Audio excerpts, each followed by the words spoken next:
কিন্তু উম্মতের মধ্যে সমস্যা প্রথম তৈরি করেছে আখবার, মানবে কি মানবে না। কারা তৈরি করেছে? জাহমিয়ারা তখন মনে করেছে যে এই সমস্ত হাদিস গ্রহণযোগ্য না, নাউযুবিল্লাহ। আকীদার হাদিস তারা নিবে না। তাদের দেখা দেখি মুতাজিলারা বলে দিয়েছে এগুলি নিবে না। তারা বলতো ইবনে ওমর রাদিয়াল্লাহু আনহুকে যে উনি হচ্ছেন সাধারণ মানুষদের অন্তর্ভুক্ত, সাধারণ মানুষ, আর ওরা হচ্ছে বিশেষ মানুষ, বুঝছেন কিনা? তাদের অনুসারে তারা আরো নিচের দিকে যারা আসছে প্রত্যেকে এই জাতীয় কথাবার্তা বলেছে। অর্থাৎ যারা আলেমে দ্বীন তাদেরকে বলতো যে এরা বুঝে না, তারা বিশেষ চিন্তাবিদ, বিশেষ লোক। তারা আল্লাহ রাসূল হাদিসের উপর সবসময় আক্রমণ করেছে যে হাদিস দিয়ে আকীদা নিবে না। তারা সিদ্ধান্ত নিয়েছে হাদিস দিয়ে তারা আকীদা নিবে না। আজও এই ধারাবাহিকতা অব্যাহত রয়েছে। আপনি তাদেরকে যখন বলবেন যে মুহাম্মদুর রাসূলুল্লাহ সাল্লাল্লাহু আলাইহি ওয়াসাল্লাম তিনি ঈমান পরীক্ষা করেছেন, একটা নারী, অনারব একটা নারীর ঈমান পরীক্ষা করেছেন, প্রশ্ন করেছেন আইনাল্লাহ, তারা তখন এটা মেনে নিতে রাজি হবে না। কেন বলবে যে এটা এরকম না, রাবি বোধহয় বুঝে নাই, রাবির বোধহয় সমস্যা হয়েছে, তিনি তো আরব ছিলেন না, অমুক রাবির বোধহয় এটা। 10টি কারণে তারা হাদিস না নেওয়ার চিন্তা ভাবনা করেছে, আকীদার হাদিস নিবে না। কয়টা কারণ? 10টা কারণ। নাম দিয়েছে আদিল্লা লফজিয়া, শব্দগত দলিল। শব্দগত দলিল তারা নিবে না। বলেন কোথায় পাইছেন? আমার কথা নয়, মুহাসসান আফকার আল মুতাকাদ্দিমিন ওয়াল মুতাআখিরিন লিল ইমাম আর রাজি, যারা নিয়ে আপনারা খুব খুশি, ইমাম রাজি কথা বলেছে 10 কারণে কোনো হাদিস থেকে হাদিস বাদ দেওয়ার কারণ থাকতে পারে। 10টি কারণ থাকতে পারে কোনো হাদিস বাদ দেওয়ার ক্ষেত্রে। যখন দেখবেন এই হাদিসটি সরাসরি আল্লাহর গুণ সাব্যস্ত করছে, আল্লাহর নাম সাব্যস্ত করছে, অথবা আল্লাহ তাআলার কোনো ফেল সাব্যস্ত করছে, সিফাত ফেলিয়া সাব্যস্ত করছে, রাজি এবং তার অনুসারে দাঁড়িয়ে যাবে, 10টি কারণে হাদিসটি নেওয়া যাবে না। সহিহ মুসলিমের হাদিসকে আপনি কি করবেন? যেখানে বলা হয়েছে রাসূলুল্লাহ সাল্লাল্লাহু আলাইহি ওয়াসাল্লাম বলেছেন আইনাল্লাহ, জিজ্ঞাসা করেছে আইনাল্লাহ, আল্লাহ কোথায়? তখন এই অনারব দাসী জিজ্ঞাসা করেছে আল্লাহ উপরে। রাসূল কেন অনারব দাসীকে জিজ্ঞাসা করেছেন আপনি কি জানেন সেটা? আরবদের মাঝে আল্লাহ সম্পর্কে, আল্লাহ যে আরশের উপর, এটা কেউ কোনো অস্বীকার করতো না। আরবরা এত নিকৃষ্ট আকীদায় বিশ্বাসী ছিল না, তাদের মধ্যে দর্শন শাস্ত্র ছিল না। দর্শন শাস্ত্র অনারবদের মধ্যে চর্চা হতো। এই জন্য অনারবদের মধ্যে এই সমস্যা থাকতে পারে। আমার নবী তিনি হাকিম ছিলেন, বুঝতেন যে কার মধ্যে কি সমস্যা, সেই হিসাবে তিনি জিজ্ঞাসা করেছেন আইনাল্লাহ। যখন বলছেন উপরে, বলেছেন ফিস সামা, উপরে, এবং যখন আমি কে, বলছে আনতা রাসূলুল্লাহ, বলছে আতিকহা ফাইন্নাহা মুমিনা, স্বাধীন করে দাও, সে তো ঈমানদার।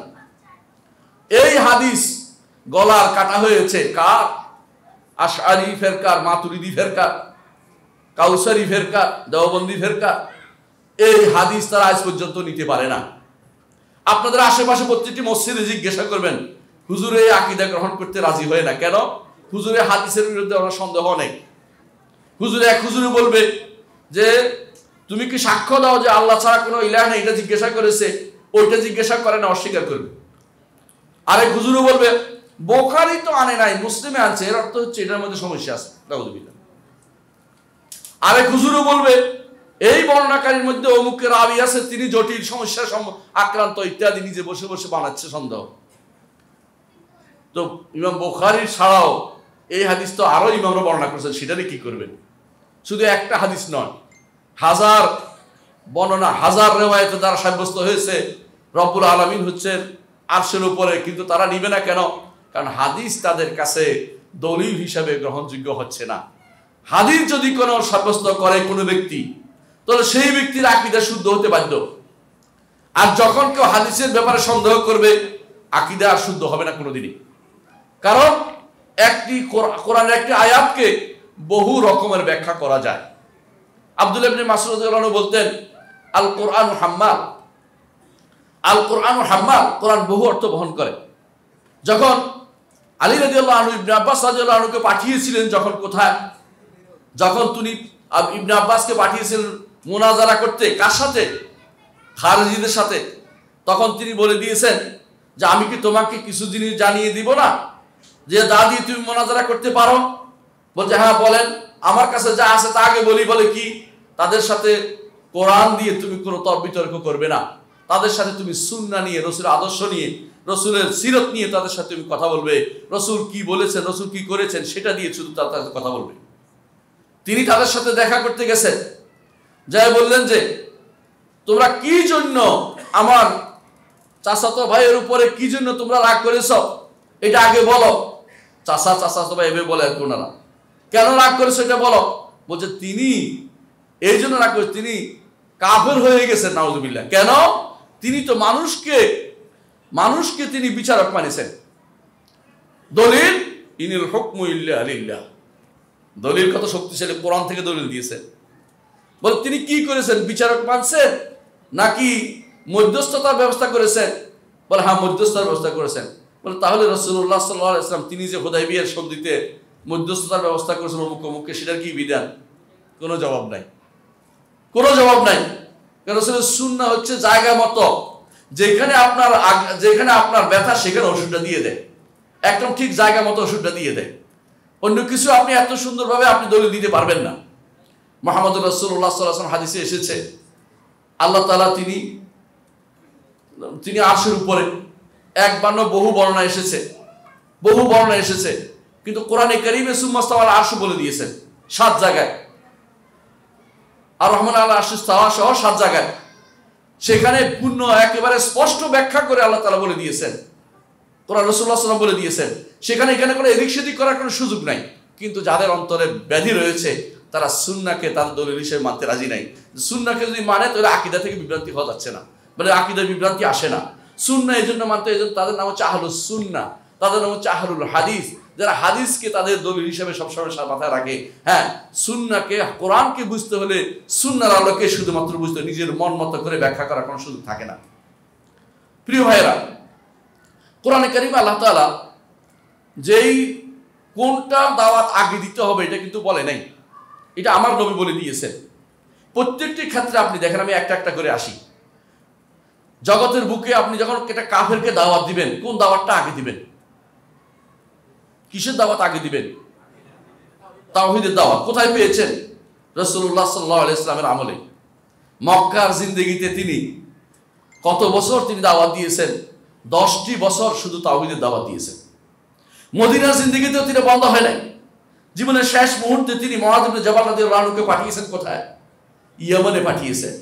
তখন তাকে বলে দিয়েছেন, আউয়ালু মা তাদউম ইলাইহি শাহাদাতু আল্লা ইলাহা ইল্লাল্লাহ, প্রথম তোমার যেদিকে তুমি আহ্বান করবে তাদেরকে এই শাহাদাতু আল্লাহ ইলাহা ইল্লাল্লাহ দিকে আহ্বান করবে। আমার নবী সেটা শিক্ষা দিয়েছেন। এর অর্থ হচ্ছে দাওয়াত প্রথম কোনটা দিতে হবে নবী বলে দিয়েছেন। ঠিক অনুরূপভাবে কোরআনে কারীমে আল্লাহ তাআলা বর্ণনা করে দিয়েছেন, প্রত্যেক নবী এসে বলছে ইয়া কওমি ইবুদুল্লাহ মা লাকুম মিন ইলাহিন গায়রু। কিন্তু ইবাদত কিসের নাম এটা কিন্তু রাসূল বলে দিয়েছেন। ইবাদত তিনি বলেছেন, ইবাদত ওইটার নাম যেটার সাথে অন্তর লেগে থাকে, অন্তরের ভালোবাসা এটা তো যখন প্রবল হয়ে যায় সেটা তখন মাবুদ হয়ে যায়। তিনি বলেছেন তাইসা আব্দুদ দিনার, তাইসা আব্দুদ দিরহাম, তাইসা আব্দুল খামিলা, তাইসা আব্দুল খামিসা। ধ্বংস হোক দিনারের দাস, ধ্বংস হোক দিরহামের দাস, ধ্বংস হোক কাপড়ের দাস, ধ্বংস হোক চাদরের দাস। এগুলি কেন দাসত্ব করে? এগুলি কি করে সেজদা করে? কখনো কি সেজদা করে এগুলিতে? কি জন্য দাসত্ব বলেছে? কারণ তিনি জানেন এগুলি তার অন্তর লেগে আছে, ভালোবাসার সাথে জড়িত হয়েছে এবং সর্বোচ্চ ভালোবাসা একে দিয়েছে। রাসূল আমাদেরকে বুঝিয়ে দিয়েছেন কোথায় আছে ইবাদত, এর বাইরে কোথায় ইবাদত হচ্ছে। রাসূল আমাদেরকে জানিয়ে দিয়েছেন যে কেউ কোন গণকের কাছে যাবে তার 40 দিন ইবাদত কবুল হবে না। আর যদি বিশ্বাস করে, সে যা বলেছে তা বিশ্বাস করতে হলে ফাকাত কাফারা বিমা উনজিলা আলা মুহাম্মাদিন সাল্লাল্লাহু আলাইহি ওয়াসাল্লাম।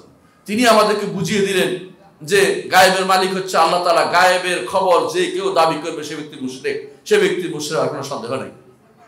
রাসূলুল্লাহ সাল্লাল্লাহু আলাইহি ওয়াসাল্লাম জানিয়ে দিলেন আমাদেরকে যে আল্লাহ ছাড়া কারো কাছে ইস্তেগাসা করা জায়েজ নাই, ইস্তেশফা করা জায়েজ নাই। রাসূলুল্লাহ সাল্লাল্লাহু আলাইহি ওয়াসাল্লামের সাহাবীরা একদিন বলে বসলো, এক সাহাবী, ইয়া রাসূলুল্লাহ আমরা আপনাকে নিয়ে আল্লাহর কাছে আশ্রয় চাই, আল্লাহকে দিয়ে আপনার কাছে চাই। রাসূলুল্লাহ বললেন আস্তাগফিরুল্লাহ, তুমি কি জানো তুই কি বলেছ? আমার অবস্থায় আমি কোথায়, তুমি আল্লাহর কাছে আমার, তুমি কি জানো আল্লাহ কি জিনিস? তারপর তিনি আল্লাহর পরিচয় তুলে ধরেছেন। আল্লাহর পরিচয় তুলে ধরেছেন। আল্লাহর পরিচয় আমার নবী দিয়েছেন। তিনি বলেছেন কুরসি আসমান এবং জমিন, আসমান এবং জমিন কুরসির ভিতরে 7টি মুদ্রার মতো। এটা কোরআনে আছে না হাদিসে? হাদিসে আপনি শুনেন, তাহলে একটা বলছে এই জন্য হাদিসের ভিতরে তিনি হাদিসে রাসূল সাল্লাল্লাহু আলাইহি ওয়াসাল্লাম বলেছেন যে 7টি মুদ্রার মতো হচ্ছে কুরসির ভিতরে। আর কুরসি হচ্ছে আরশের সামনে ফেলে রাখা একটা বিস্তীর্ণ ভূমি, এর মধ্যে ছোট্ট একটা জায়গা। এটা আর কুরসি হচ্ছে মাওয়াদিউ কদামাইর রব, রব্বুল আলামিনের 2 পা রাখার স্থান। ইবনে আব্বাস রাদিয়াল্লাহু সেটা আমাদেরকে জানিয়ে দিয়েছেন, শেষের অংশটুকু। আগের অংশটুকু রাসূলুল্লাহ সাল্লাল্লাহু আলাইহি ওয়াসাল্লাম নিজে বলেছেন। তাহলে দেখা যাচ্ছে যে আকীদা বিশ্বাসের মধ্যে আপনি এটা থাকতেই হবে যে মাওয়াদিউ কদামাইর রব হচ্ছে কুরসি, আর আরশ হচ্ছে রব্বুল আলামিনের আরশ। রব্বুল আরশ লা ইয়াকদিরু কদরু ইল্লাল্লাহ, আল্লাহ ব্যতীত কেউ জানে না এটা কত বড়। রাসূলুল্লাহ সাল্লাল্লাহু আলাইহি ওয়াসাল্লাম তিনি আমাদেরকে আরো জানিয়েছেন, আল আকাশ আওয়াজ করে। তিনি বলেছেন ওয়া হুক্কা লাহা আন তা'ত, আসমান কেন আকাশ কেন আকাশে কেন আওয়াজ করে? তিনি বলছেন এর মধ্যে এমন কোন জায়গা নেই যেখানে কোনো ফেরেশতা সিজদারত নাই, অথবা রুকুরত, দাঁড়ানো, অথবা ইবাদতরত নাই। এত বিশাল আকাশ, এই বিশাল আকাশে এত বিশাল আল্লাহর বাহিনী রয়েছে। ওমা ইয়ালামু জুনুদা রাব্বিকা ইল্লা হু, তিনি ব্যতীত আল্লাহর লস্কর সম্পর্কে কেউ জানে না কত বেশি সেটা। এইটা যদি অস্বীকার করেন আপনার ঈমানের অবস্থা কোথায় যাবে?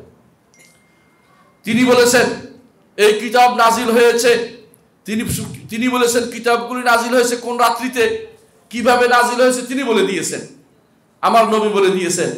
সেগুলি যদি কোনো ঈমানিয়াতের ভিতরে না থাকে তাহলে আপনার ঈমান কোথায় চলে যাবে? আপনি শিরিক কিসে হয়, কোন কাজ করলে শিরিক হয় তিনি বলে দিয়েছেন। তিনি বলেছেন যে তোমরা আল্লাহ ছাড়া কাউকে আহ্বান করো না। তিনি বাজারে বাজারে যেতেন এবং তিনি সেই আহ্বান জানাতেন আইয়ুহান নাস কুলু লা ইলাহা ইল্লাল্লাহ তুফলিহু, হে মানুষরা বলো লা ইলাহা ইল্লাল্লাহ, সফল কাম হতে পারবে। তিনি আমাদেরকে জানিয়ে দিয়েছেন জান্নাতের কয়টি দরজা আছে, কোন দরজা দিয়ে কারা প্রবেশ করবে সেটা তো তিনি জানিয়ে দিয়েছেন। তিনি আমাদেরকে জানিয়ে দিয়েছেন সূর্য কোথায় থাকবে হাশরের মাঠে। তিনি আমাদেরকে জানিয়ে দিয়েছেন ফলসেরাত পার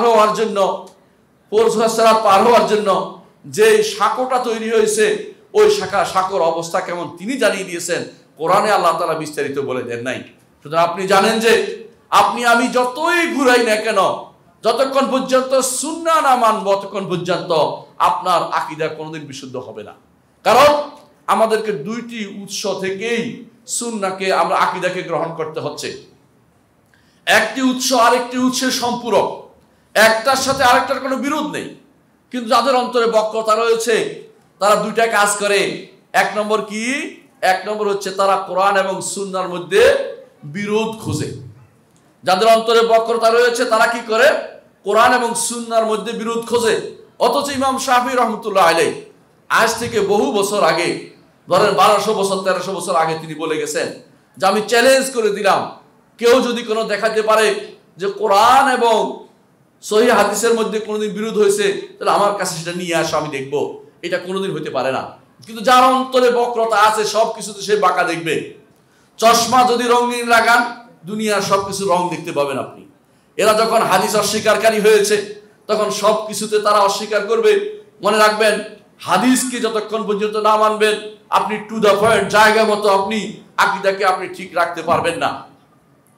এদের দ্বিতীয় ভুল হচ্ছে কি? দ্বিতীয় ভুল হচ্ছে আল্লাহ তাআলা কোরআনে কারীম বলেছেন যে তিনি যে কিতাব আমাদের উপর নাযিল করেছেন মিনহু আয়াতুল মুহকামাত হুন্না উম্মুল কিতাব ওয়া উখারু মুতাশাবিহাত। আল্লাহ তাআলা বলেছেন যে মিনহু আয়াতুল মুহকামাত, কিছু আছে মুহকাম আয়াত, কিছু আছে মুতাশাবিহ আয়াত। ঈমানদাররা কি করে? ঈমানদাররা মুতাশাবিহ আয়াতকে টেনে এনে মুহকাম আয়াত অনুসারে অর্থ করে। বুঝেন কিনা? কোরআনে কারীম আল্লাহ তাআলা নিজের সম্পর্কে বহু বচন ব্যবহার করেছেন, ইন্না আ'তাইনাকাল কাউসার। ঈমানদাররা এই বহু বচন বলতে বহু আল্লাহ বুঝায় না। কেন? কারণ তাদের কাছে মুহকাম আয়াত আছে। কোনটা মুহকাম আয়াত আছে? সেটা কি? কুল হুয়াল্লাহু আহাদ আল্লাহুস সামাদ লাম ইয়ালিদ ওয়া লাম ইউলাদ ওয়া লাম ইয়াকুল লাহু কুফুয়ান আহাদ। কিন্তু বেদাতীদের কাছে হচ্ছে এটা, যখনই একটা আয়াত তারা পাবে মুহকাম আয়াতকে টেনে নিয়ে মুতাশাবিহের ভিতরে নিয়ে যাবে। হাজার হাজার দলিল দিবেন আপনি নিবে না। একটা বানোয়ার দলিল অথবা ভুল বোঝা যায় এমন কিছু এটার অনুসরণ করে তারা সব চলাফেরা করে। এই জন্য তারা বদভ্রষ্টতার একটা কারণ হচ্ছে হাদিস অনুসরণ করে না, সুন্নাহ মেনে চলে না। সুন্নাহ যে ব্যক্তি মানবে সেই ব্যক্তি কোনোদিন ভুল পথে থাকতে পারে না। প্রিয় ভাইরা, এ বিষয়ে আমার একটা গ্রন্থ আছে, হাদিসের সম্ভবত প্রামাণ্যতার উপর একটা বই আছে, 400 পৃষ্ঠার মতো। এটা একটু পড়বেন, ইনশাআল্লাহ বুঝতে পারবেন। কোন ব্যক্তি এই পর্যন্ত যতগুলি ফেরকা বের হয়েছে, শিয়ারা রাসূল সাল্লাল্লাহু হাদিস মানে না। শিয়ারা রাসূল হাদিস মানে না। কেন মানে না? হাদিস মানলে আবু বকরকে খলিফা মানতে হয়, হাদিস মানলে সাহাবায়ে কেরামকে মেনে নিতে হয় যে তারা ভালো ছিলেন, হাদিস মানলে তাদের সম্পর্কে জান্নাতের সুসংবাদ দিতে হয়। না, হাদিস মানবে না তারা, হাদিস মানে না তারা। শিয়ারা খারেজিরা কি করে? হাদিস মানে না, খারেজিরাও হাদিস মানে না। তাদের একটা বিশেষ কিছু হাদিস মানে, যেগুলো তারা নিজেরা বিশেষভাবে মাসনাদে রবি বিন হাবিব, রবি বিন হাবিব না, হ্যাঁ, মুহাম্মদ ইবনে হাবিব, ওই মুসনাদ একটা তারা বানিয়েছে, ওটার ভিতর থেকে তারা এটা ছাড়া বাইরে যাবে না কোনোদিন। আর শিয়ারা কুলাইনির কাফি ছাড়া তাদের আর চলাফেরার কোনো কাজ নাই। আর ওটার মধ্যে আছে কাল আবু আব্দুল্লাহ আলাইহিস সালাম, রাসূলুল্লাহর হাদিস বলতে কিছু উল্লেখ নাই সেখানে। কারণ রাসূলুল্লাহ পর্যন্ত যেতে হলে তো কি লাগে? সাহাবী লাগে। অত সাহাবী তো মানেই না। বুঝতে পারছেন? তাহলে দুইটা গোষ্ঠী যখন বের হয়েছে, দুইটাই কিন্তু এদিকে বের হয়ে গেছে। কাদারিরা কারা? কাদারিরা আর কেউ নয়, মুতাজিলারাই কাদারি। আগে কাদারি আলাদা ছিল, পরে মুতাজিলারা কাদারি হয়ে গেছে, একই জিনিস। এখন মুতাজিলা কারা? এখন মুতাজিলা শিয়ারা, খারেজিরা একই রকম তা বিশ্বাস পোষণ করে, সিফাত সব অস্বীকার করে, আল্লাহ নামগুলিকে এক অর্থ বহন করে। আল্লাহ বলতে রহমান রাহিম বলতে আল্লাহকে বোঝানো হয়েছে, এর অর্থ নাই। অর্থ বললে সিফাত আসে, এদের অর্থ সাব্যস্ত করে নাই, এর অর্থ সাব্যস্ত করে না, সিফাত সাব্যস্ত করে না। সিফাতের সমস্ত আয়াতকে তারা অস্বীকার করে। অনুরূপভাবে তারা তাকদীরকে অস্বীকার করে, তাকদীরকে অস্বীকার করে। তারা তাকদীর লিখে, আল্লাহ তাকদীর লেখে নাই, আল্লাহ লেখলে তো বাধ্য হয়ে যায়, এই জাতীয় কথা বলে তারা অস্বীকার করে। এই জন্য শিয়ারা, খারেজিরা এবং আমাদের দেশে কিছু লোক আছে যারা এগুলো অস্বীকার করে থাকে, হয়তো না বুঝে করে থাকে, নাউজুবিল্লাহ। কোনো দাঁড়িয়ের মধ্যে আক্রান্ত হয়েছে, কিন্তু এদের কারণ হচ্ছে হাদিস যদি পড়তো অবশ্যই বিভ্রান্ত থেকে বেরিয়ে যেত। মুহাম্মদুর রাসূলুল্লাহ সাল্লাল্লাহু আলাইহি ওয়াসাল্লাম বলেছেন, আল্লাহ তাআলা এক হাতে মুষ্টি নিয়ে বলেছেন এগুলি জান্নাতের জন্য সৃষ্টি করেছি, আর এক হাতে তিনি নিয়ে বলেছেন এগুলি জাহান্নামের জন্য সৃষ্টি করেছি, ওয়ালা উবালি, আমি কারো পরোয়া করি না। এগুলি কি মানুষ আমল করার আগে না পরে? আগে। এখন যদি কেউ বলে যে আমি আমল করার, বান্দা আমল করবে বলে তার জন্য আল্লাহ লিখেছে, হাস্যকর কথাবার্তা বলা হচ্ছে। একটা হাদিস না, শত শত হাদিসের ভাষ্যকে পরিবর্তন করে নিজের বক্তব্য রক্ষার চেষ্টা করা হচ্ছে। এগুলি যারাই করেছে, যে দাড়ি হইতে পারে সে, অথবা সে বড় ধরনের কিছু হইতে পারে, কিন্তু এই আকীদাকে বিভ্রান্ত করেছে হাদিস না মানার কারণে। হাদিসগুলো একটা হাদিস দেখবেন যে সবগুলি মুহাম্মদুর রাসূলুল্লাহ সাল্লাল্লাহু আলাইহি ওয়াসাল্লাম তিনি এই স্তরগুলি বিন্যাস বর্ণনা করে দিয়েছেন, যে আল্লাহ তাআলা প্রথম কি করেছেন, লিখেছেন, জানেন, তিনি সবকিছু নির্ধারণ করেছেন, লিখেছেন, হওয়ার পরে মানুষের আমলটা পর্যন্ত আল্লাহ তাআলা সৃষ্টি করেন। মানুষ আমলকে সৃষ্টি করেন, আল্লাহ সৃষ্টি করেন। আল্লাহু খালাকাকুম ওয়া মা তা'মালুন, আমাদের আমল তো আল্লাহ সৃষ্টি করে। তাহলে একজন মানুষ কিভাবে বলতে পারে যে আমি করব বলে আল্লাহ লিখেছেন? মানে হাস্যকর কথাবার্তা। এগুলি কারা বলে? যাদের মধ্যে বিবেক, হাদিসের সমস্যা তাদের আছে। হাদিস বেশি করে হাদিস পড়া দরকার। ইমাম আব্দুল্লাহ ইবনে ওয়াহাবের কিতাবুল কদর সর্বপ্রথম লিখিত আকীদার কিতাব, সর্বপ্রথম লিখিত আকীদার কিতাব হচ্ছে এটা, কিতাবুল কদর। ওমা রুইয়া ফিহে আল কদর ওমা রুইয়া ফিহে। প্রত্যেকটি হাদিস তাকে শিক্ষা দিচ্ছে এখানে যে তাকদীর, অবশ্যই তাকদীর আল্লাহ তাআলা নির্ধারণ করেছেন, আগে নির্ধারণ করেছেন, এটা পরের বানার বিষয় নয়। আল্লাহ নির্ধারণ করেছেন কে জান্নাত যাবে, জাহান্নামে যাবে, আল্লাহ নির্ধারণ করে রেখেছেন। আমার আমলের উপর ভিত্তি করে নয়। তিনি মনিব, তিনি দাস, কাকে কোথায় দিবেন তিনি জানেন। তাকে প্রশ্ন করার অধিকার কেউ রাখেন। লা ইউসআলু আম্মা ইয়াফআলু ওয়া হুম ইউসআলুন, তাকে জিজ্ঞাসা করা হবে তিনি কোথায় যাবেন। তাকদীরের মাসআলাতেও তারা ভুল করছে। কেন? তারা কি জন্য ভুল করছে? কাদারিরা হাদিস না মানার কারণে। হাদিস না মানার কারণে। জাবরীরা কেন ভুল করছে? হাদিস না মানার কারণে জাবরিয়ারা ভুল করেছে।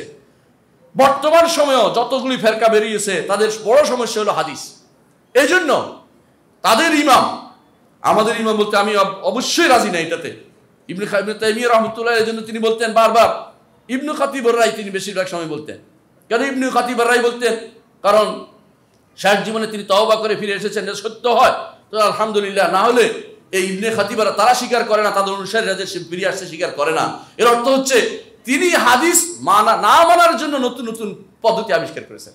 কি আবিষ্কার করেছেন জানেন? এক নম্বর হচ্ছে হাদিস খবর ওয়াহেদ হইলে নেওয়া যাবে না। দুই নম্বর হচ্ছে যদি কোনো বর্ণনাকারী অনারব হয় নেওয়া যাবে না। এটা দিয়ে কি করছে জানেন? কত বড় অপরাধ করেছে। বেশিরভাগ হাদিসের বর্ণনাকারী কিন্তু আরব না। ভালো করে খোঁজ নিয়ে দেখেন হাদিসের লেখক কারা, বেশিরভাগ কিন্তু অনারব। এটা করে তারা ইচ্ছা করে হাদিস বন্ধ করার বুদ্ধি করেছে।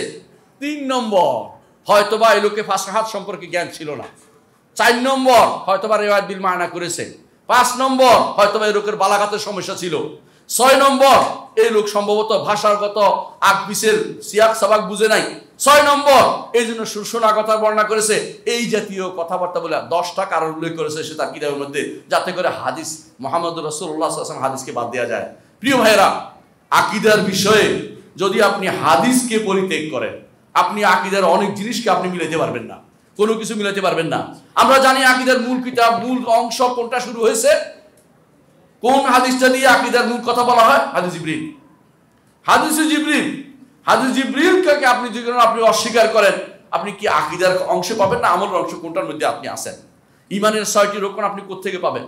হাদিস জিবরিলের মধ্যে আপনি পাবেন। অন্য কারণে আপনি 5টা একসাথে পাবেন, 6 নম্বরটা পাবেন না। কিন্তু হাদিস জিবরিলের মধ্যে মুহাম্মদুর রাসূলুল্লাহ সাল্লাল্লাহু আলাইহি ওয়াসাল্লাম 6 নম্বরটা বলে দিয়েছেন।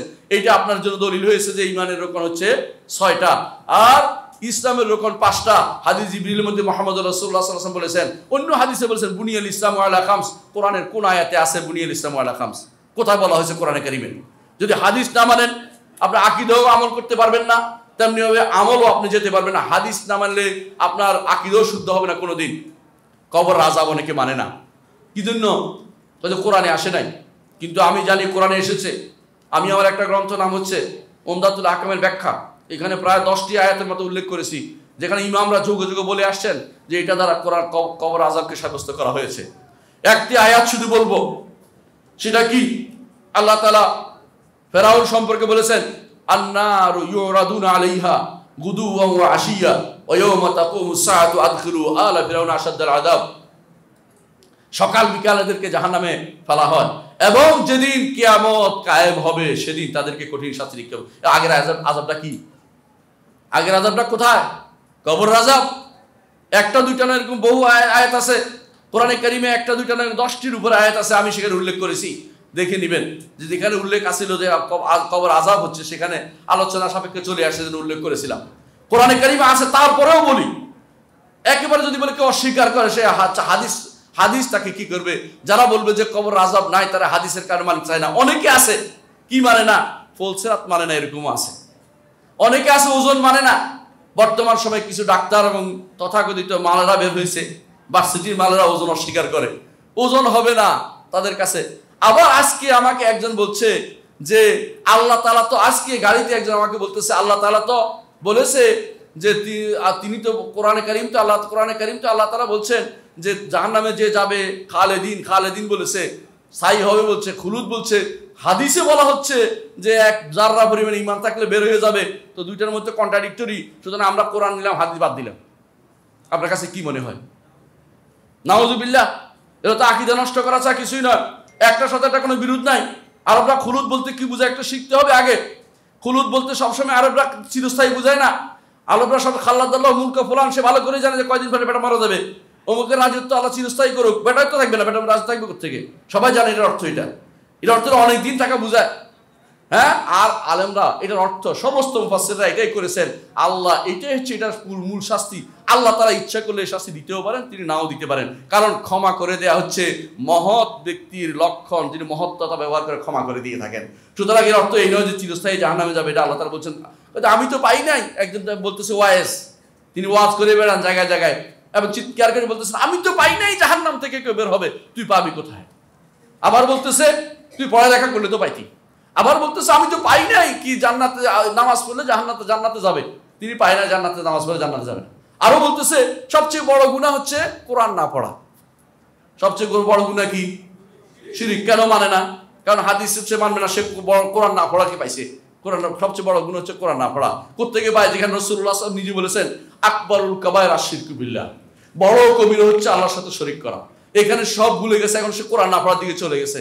এরা সবই এক একজনে এক এক দিকে নিয়ে যাচ্ছে আমাদের ঈমানটাকে, আমাদের আমলকে, আমাদের শরীয়তকে, আমাদের আল্লাহর আকীদা ও বিশ্বাসকে এদিক সেদিক কেন নিতে পারতেছে?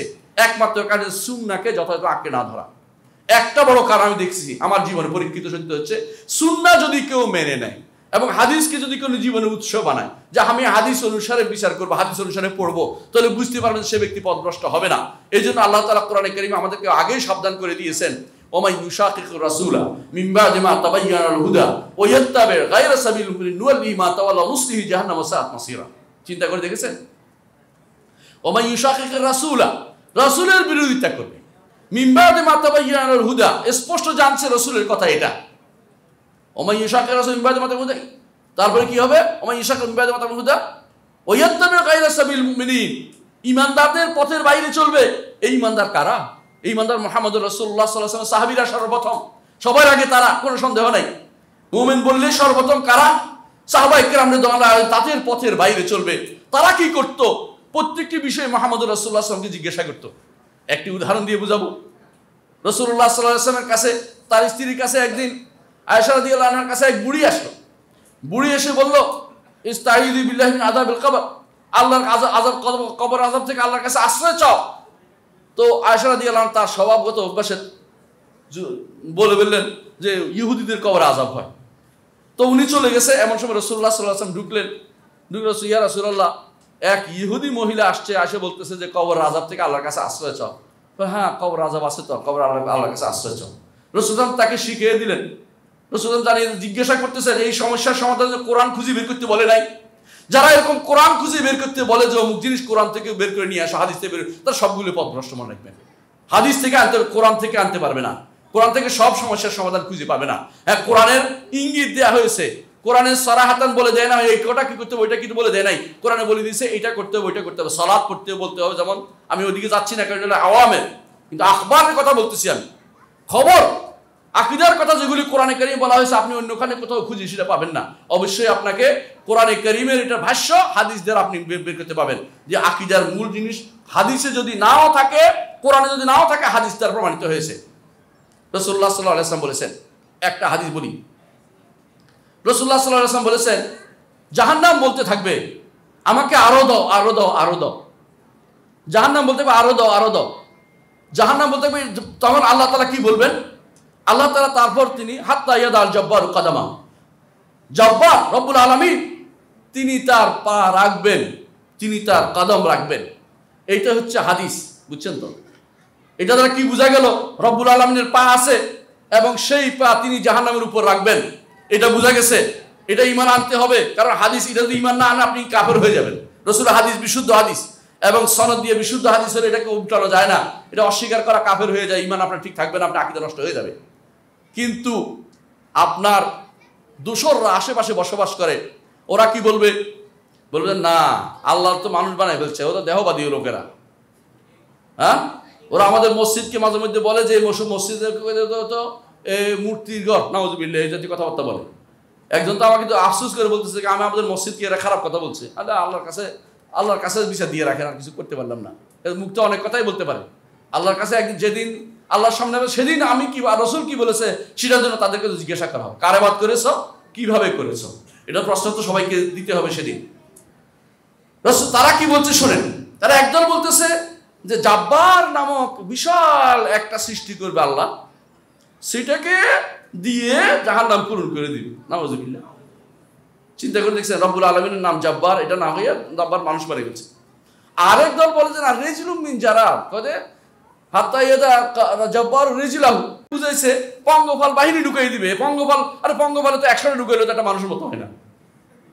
কিন্তু এরা পঙ্গপাল অর্থ করে বসে রয়েছে যে পঙ্গপাল ঢুকাই দিবে এটার ভিতরে, রিজলুম মিন জারাদের মতো। নাউযুবিল্লাহ। বুঝতে পারছেন আপনি কত কিভাবে বদলাই ফেলছে জিনিসটা? মানে যাতে করে রব্বুল আলামিনের পা সিফাতটাকে অস্বীকার করতে হয়, এই জন্য তারা এটাকে অস্বীকার করবে। এইভাবে প্রতিটি আল্লাহর সিফাতগুলিকে তারা অস্বীকার করেছে। ইউকশাফু আন সাক, সাকের হাদিস আলাদা আছে।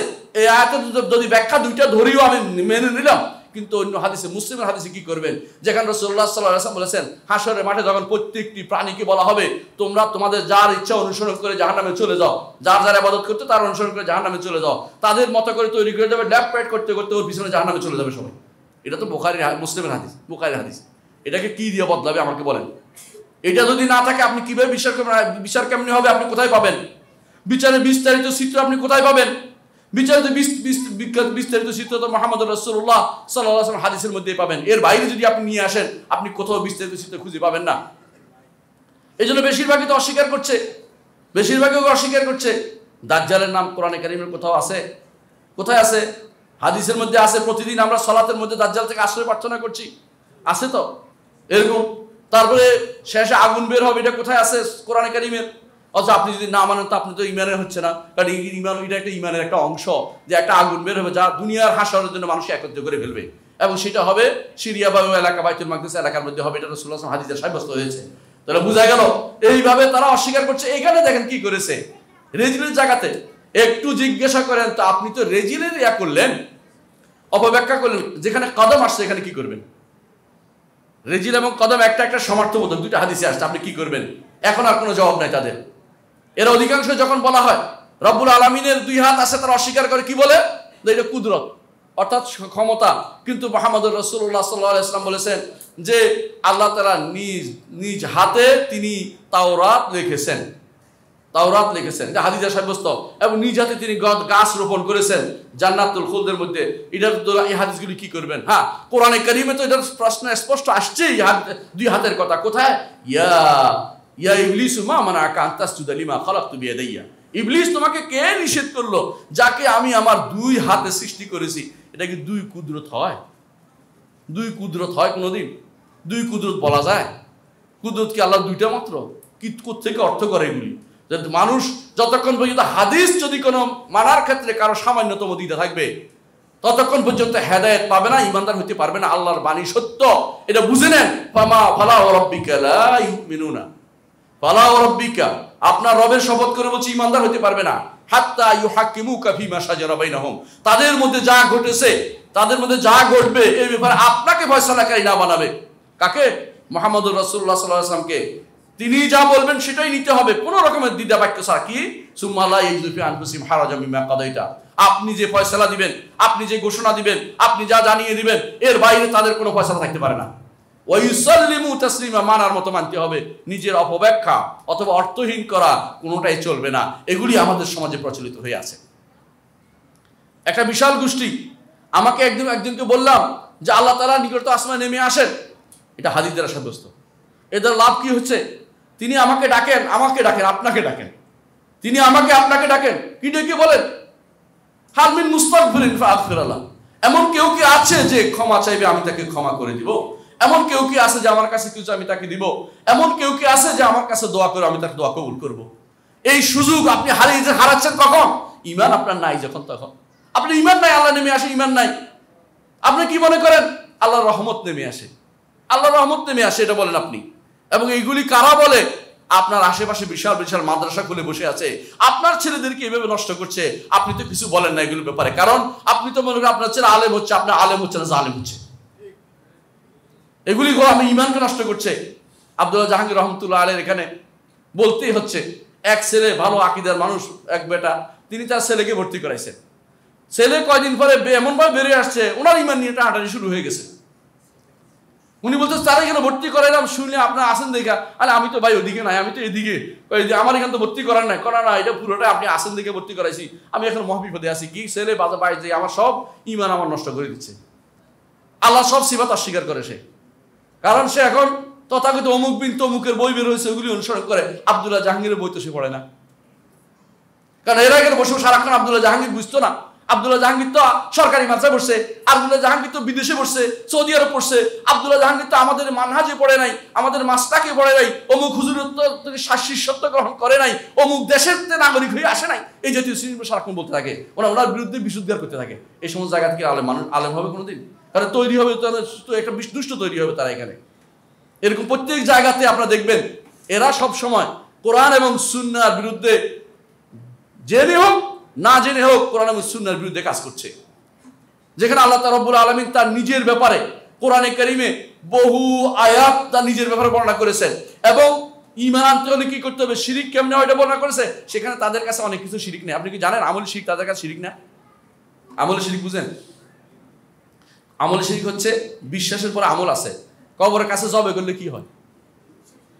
শিরিক হয় কিনা? ওদের কাছে শিরিক হয় না, কবিরা গুনাহ হয়। এটাকে বোঝানোর জন্য আমার বিরুদ্ধে একজন বিশাল রচনা লিখছে এবং আরব দেশে বসে লিখছে, আরবদের খাওয়াইছে। বুঝেন কথাটা কত শয়তানি করছে বসে বসে।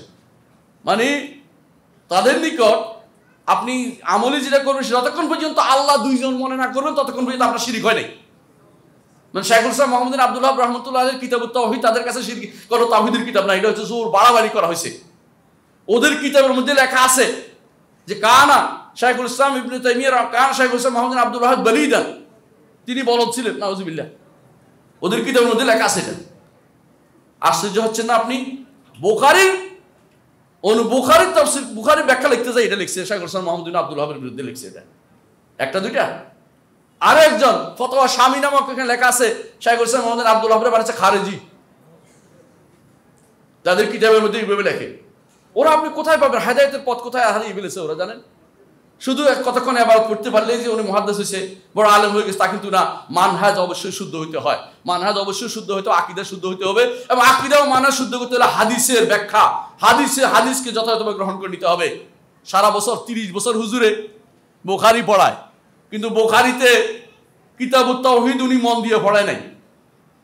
কিতাবুত তাওহীদ পড়ার পরে সাহারানপুরের ইমাম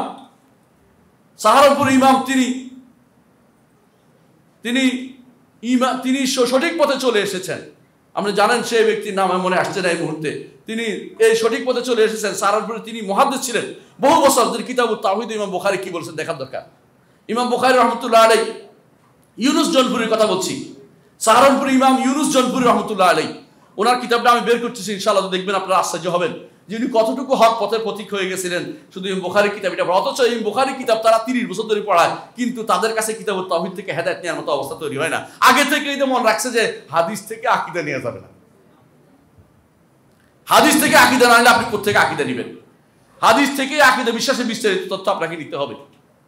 ইউনুস জনপুরি রাহমাতুল্লাহ আলাইহি তার কিতাবের মধ্যে আল্লাহর সিফাতগুলি সব সাব্যস্ত করেছে। আশ্চর্য হবেন আপনি ব্যাখ্যার মধ্যে। এই জন্য ওরা ওনাকে বদনামি তুলছে, উনি তো ওয়াহাবি হয়ে গেছে, উনি ওয়াহাবি হয়ে গেছে। ওনাদের বসে থাকেও ওনাদের কাছে উনি খারাপ হয়ে গেছে। ওই কিতাবটা ইনশাআল্লাহ বের হলে আপনারা দেখবেন এটা খুবই প্রাণবন্ত একটা কিতাব, যা দেখে আপনি বুঝতে পারবেন যে এইটু পূর্বে যতগুলি ব্যাখ্যা হয়েছে অনেক ব্যাখ্যার মধ্যে সমস্যা ছিল, এবং তারা সমস্যায় শুধু তৈরি করেছে।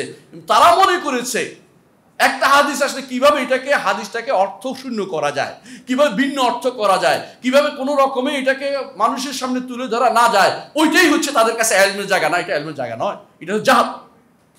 মুহাম্মদুর রাসূলুল্লাহ সাল্লাল্লাহু আলাইহি ওয়াসাল্লামের বক্তব্যের জাহিরি অর্থ করতে হবে, তথাকথিত বাতিনি অর্থ বা দূরবর্তী অর্থ গ্রহণ করা এটা ঈমানদারদের কাজ নয়।